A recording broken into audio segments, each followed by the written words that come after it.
रूसी राष्ट्रपति Vladimir Putin चीन के दौरे पर पहुंचे हैं। चीनी राष्ट्रपति शी जिनपिंग और पुतिन गुरुवार यानी 16 मई को अपनी रणनीतिक साझेदारी को गहरा करने पर सहमत हुए।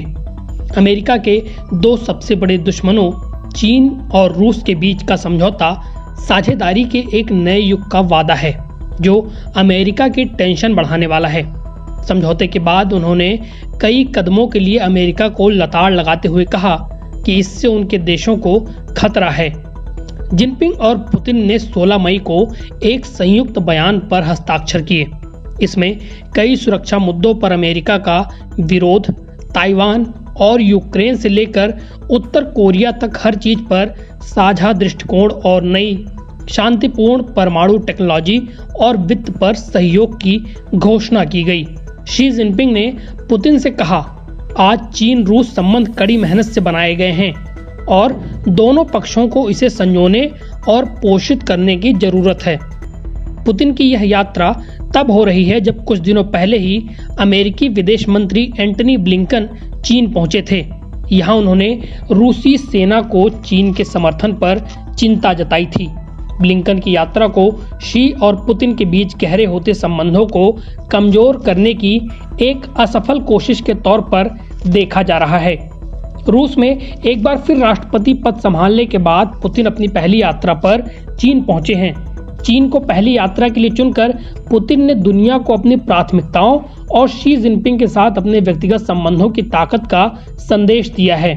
संयुक्त बयान को रणनीतिक संबंधों को गहरा करने वाला बताया गया और विशेष रूप से बताया गया कि कैसे दोनों देशों के बीच रक्षा क्षेत्रों में सहयोग से क्षेत्रीय और वैश्विक सुरक्षा में सुधार हुआ है। सैन्य संबंधों को बढ़ाने की योजना बनाई गई।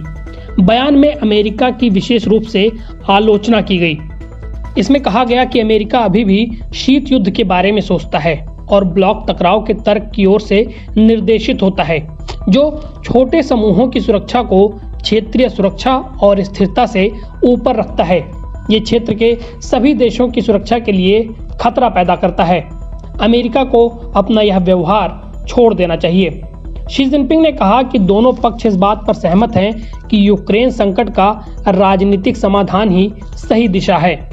चीन की आधिकारिक शिन्हुआ समाचार एजेंसी के अनुसार पुतिन ने कहा, हम यूक्रेन पर बातचीत के लिए तैयार हैं, लेकिन ऐसी बातचीत में हमारे अलावा भी संघर्ष में शामिल सभी देशों के हितों का ध्यान रखा जाना चाहिए। पुतिन ने कहा, रूस और चीन संयुक्त राष्ट्र, ब्रिक्स, एससीओ और G20 में सफलतापूर्वक सहयोग कर रहे हैं। उन्होंने कहा, हम बेल्ट एंड रोड इनिशिएटिव यानी BRI की क्षमता को संयोजित करने के लिए यूरेशियन क्षेत्र में एकीकरण प्रक्रियाओं को और अधिक सामंजस्यपूर्ण बनाने की खातिर दृढ़ हैं। हंगामा टाइम्स की तमाम खबरों को देखने के लिए हंगामा टाइम्स को सब्सक्राइब कर लीजिए और बेल आइकन दबा लीजिए। अगर आपको ये वीडियो अच्छा लगा हो तो लाइक बटन प्रेस कर अपनी प्रतिक्रिया हमारे कमेंट बॉक्स में देना मत भूलें।